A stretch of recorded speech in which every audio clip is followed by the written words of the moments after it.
Hello guys, कैसे हो आप लोग। आज मैं आप सबके इच्छा अनुरूप ब्लैक मिरर सीजन 5 का एपिसोड 1 को डिस्कस करने वाला हूँ।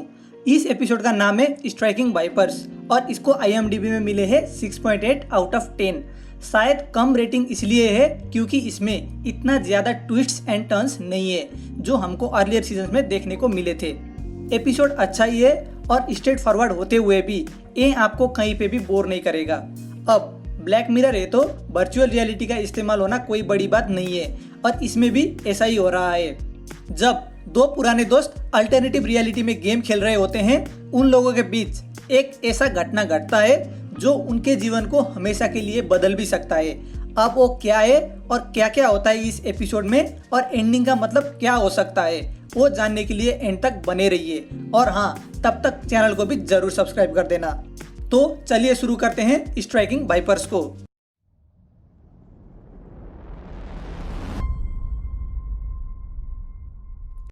स्टार्टिंग में हमको डैनी और उसकी गर्लफ्रेंड थियो दिखाई देते हैं। वो लोग बार में हैं और रोल प्ले कर रहे हैं एक दूसरे को ना पहचानने की और स्ट्रेंजर्स बन के बातें कर रहे हैं। लोग जनरली ऐसा अपना रिलेशनशिप को स्पाइस अप करने के लिए करते हैं। वहाँ पे उन लोगों के साथ कार्ल और डेजी भी है। पार्टी के बाद ये लोग थोड़ा प्यार व्यार करते हैं और डैनी कार्ल को ज्वाइन करता है जो स्ट्राइकिंग वाइपर्स खेल रहा था। गेम में इन लोगों ने दो कैरेक्टर चूज किया है, लांस और रॉकजेट। ये दोनों बाद में स्टोरी का इम्पोर्टेंट हिस्सा बनने वाले हैं, तो जरा ध्यान में रखना। 11 साल बाद अब डैनी फैमिली मैन हो चुका है जिसने थियो से शादी की हुई है। इन लोगों का 3 साल का बेटा भी है और आज इसका बर्थडे है। कार्ल और डैनी इतने सालों से आउट ऑफ कांटेक्ट थे और आज अचानक से बर्थडे में आया हुआ है। कार्ल अभी मरिएला नाम की लड़की को डेट कर रहा है। कार्ल डैनी को स्ट्राइकिंग वाइपर्स गेम का अपग्रेडेड वर्जन गिफ्ट करता है, स्ट्राइकिंग वाइपर्स एक्स, जिसके साथ एक वर्चुअल रियलिटी डिस्क भी आता है। यहाँ पे आप गेम के कवर के ऊपर साइतो गेमू लिखा हुआ देख सकते हैं, मतलब गेम उसी कंपनी ने बनाया है जो प्ले टेस्ट में था। और मैं आपको बता दूं, वो बड़ा ही मजेदार एपिसोड है, तो जरूर चेकआउट करना। और जिस बॉक्स में वर्चुअल रियलिटी डिस्क है वहाँ हमको TCKR दिखाई देता है। ये वही सिस्टम है जो सैन जुनिपेरो में वर्चुअल रियलिटी वर्ल्ड को मेंटेन कर रहा था। डैनी और थियो दूसरे बच्चे के लिए भी ट्राई कर रहे हैं। डैनी का लाइफ स्टाइल और एक्सप्रेशन देख के ऐसा लग रहा है ये फैमिली और वर्क लाइफ से पूरा थक चुका है और इसके लाइफ में कोई भी एक्साइटमेंट नहीं है। कार्ल और डैनी स्ट्राइकिंग वाइपर्स खेलना शुरू करते हैं और वर्चुअल रियलिटी डिस्क भी लगा लेते हैं। ऐसा डिस्क हमको पहले भी ब्लैक मिरर में देखने को मिला था, जैसे कि सैन जुनिपेरो, USS कैलिस्टर आदि में। डैनी उसके कैरेक्टर के लिए लैंस को चूज करता है और कार्ल रॉकजेट को। गेम में इंटर करते ही ये लोग मोशनलेस हो जाते हैं। गेम में उन लोगों को ऐसा लगता है जैसे वो खुद ही प्रेजेंट है। गेम से सारा सेंसेशन रियल बॉडी में ट्रांसफर होता है, तो अगर अंदर कैरेक्टर हर्ट होगा तो वो सब बाहर भी फील होगा। कार्ल और डैनी फाइट करते हैं और अपने अपने पावर्स को इस्तेमाल कर रहे हैं। थोड़ी देर फाइट करने के बाद ये लोग अचानक से किस करने लगते हैं।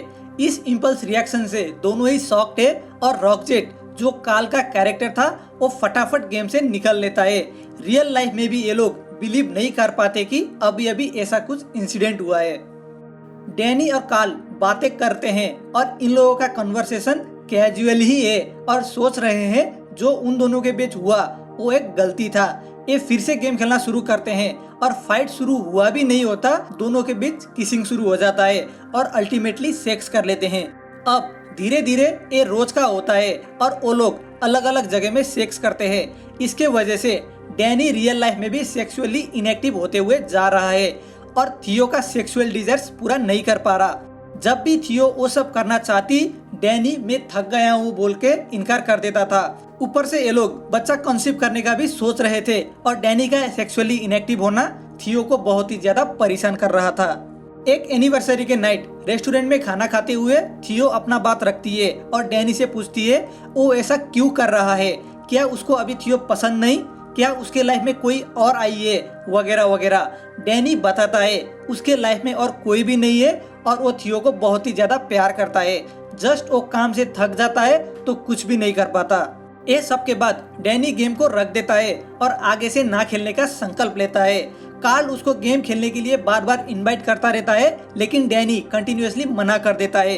कार्ल कहता है ये कोई चीटिंग नहीं है और ये वैसा ही है जैसा फोन देखना, तो कोई बड़ी इश्यू नहीं होनी चाहिए। डैनी अपने बिगड़ते हुए रिलेशन को लेकर कंसर्न्ड है और कहता है भले ही ये चीटिंग ना हो, ये उसके रिलेशनशिप में बाधा पहुंचा रहा है तो इसको रोकना जरूरी है। कार्ल रोज नहीं तो कभी कभार ही खेलने के लिए आग्रह करता है, लेकिन डैनी ये सब के लिए भी मना करता है और गेम खेलना कम्प्लीटली बंद कर देता है। गेम बंद होने के बाद ऐसा लग रहा है डैनी के लाइफ में फिर से थोड़ा खुशी आई हुई है। ये लोग हैप्पी दिख रहे थे और थियो भी प्रेग्नेंट है, लेकिन कार्ल की लाइफ मिजरेबल हो गई है क्योंकि उसको गेम के जैसा सेक्सुअल सेटिस्फेक्शन कहीं भी नहीं मिल रहा। 7 महीने बाद डैनी के बर्थडे के दिन सरप्राइजिंगली थियो कार्ल को इनवाइट करती है ताकि उन लोगों का दोस्ती बनी रहे। दोनों ही ऑकवर्ड सिचुएशन में है और जैसे ही थियो सीन से बाहर होती है, डैनी पूछता है क्यों आए हो यहाँ पे। कार्ल रिप्लाई करता है और बताता है उसने जो सेक्स डैनी के साथ गेम के अंदर एक्सपीरियंस किया था वो उसको और कहीं पे भी नहीं मिला। उसने बहुत लोगों से ट्राई की जो वही कैरेक्टर्स प्ले कर रहे थे, प्लस उसने और भी कई कैरेक्टर्स के साथ सेक्स करने की कोशिश की, लेकिन जो इंटीमेसी और मजा डैनी के साथ आता था वो उसको कहीं पे भी नहीं मिला। कार्ल कह रहा है तुमको भी उसमें जितना मजा कभी भी और कहीं पे भी नहीं आया होगा। यहाँ पे दोनों झगड़ते हैं और कार्ल डैनी को मिडनाइट में एक लास्ट बार गेम में आने के लिए बोलता है। डैनी रेजिस्ट नहीं कर पाता और ये लोग गेम में फिर से सेक्स कर लेते हैं। जैसे ही रॉकजेट कार्ल का कैरेक्टर गेम में लांस डैनी के कैरेक्टर को आई लव यू बोल देती है, लैंस कंफ्यूज हो जाता है और कहता है ये सब सही नहीं है, ये हम कहाँ जा रहे हैं और ये रिलेशन कैसे एंड होगा। रॉकजेट कहती है ये एंड होना ही क्यों है, ये जो हो रहा है इतना ऑसम है तो हम इसको कंटिन्यू कर सकते हैं। डैनी कार्ल को रियल लाइफ में मिलने के लिए बुलाता है और उसको किस करने के लिए बोलता है ताकि पता लग सके रियल लाइफ में भी वो लोग एक दूसरे के लिए कुछ फील करते हैं क्या। अगर यहाँ पे भी कनेक्शन पैदा हुई तो क्लियर होना था उन दोनों में कुछ है, लेकिन ऐसा कुछ भी नहीं होता। कोई भी रिएक्शन या हिट पैदा नहीं होता उन दोनों के बीच। तो एक क्लियर हो जाता है जो केमिस्ट्री थी और जो सेक्सुअल टेंशन था वो बस गेम के अंदर ही था। चलो वो दोनों स्टेडी थे और जो कर रहे थे वो गलत भी नहीं था, पर इसका असर डायरेक्टली डैनी के पर्सनल लाइफ में हो रहा था, तो वो कहता है इसको रोकना जरूरी है। इस बात से कार्ल नाखुश है तो दोनों में फाइट हो जाती है। पुलिस आता है और दोनों को अरेस्ट कर लेती है। थियो डैनी को छुड़ा लेती है और एकदम फ्रस्ट्रेटेड है। अगला सीन हम डैनी का बर्थडे का देखते हैं जहाँ पे सब खुश लग रहे हैं। हुआ ये था कि डैनी और थियो के बीच एग्रीमेंट हुई है। डैनी साल में एक बार कार्ल से स्ट्राइकिंग वाइपर्स एक्स खेलता, वो अल्टीमेट सेक्स एक्सपीरियंस करने के लिए, और थियो उस दिन के लिए बाहर डेट में जाया करती अनजान आदमी के साथ। इधर कार्ल भी साल का वो दिन को बहुत ही बेसब्री से इंतजार करता था जिसमें उसको चरम सुख मिलता है, और ऐसे होता है स्ट्राइकिंग वाइपर्स का हैप्पी एंडिंग। तो यही था इस एपिसोड के लिए, लेकिन लास्टली थोड़ा एनालिसिस और डिस्कशन तो जरूर बनता है। सबसे पहले बात करते हैं क्या डैनी और कार्ल गे थे। अगर आपको याद हो तो स्टार्टिंग में सेक्स के बाद रोकजेट कार्ल के कैरेक्टर जोकिंगली कहती है दैट्स अस गे नाउ। सबसे पहले तो जब रियल लाइफ में दोनों किस करते हैं उन दोनों के बीच कोई भी सेक्सुअल टेंशन नहीं था, प्लस जब गेम में वो लोग सेक्स कर रहे थे वो लोग होमोसेक्सुअल नहीं थे, वो दोनों अलग अलग सेक्स वाले थे। मतलब कि रोकजेट लड़की और लैंस लड़का।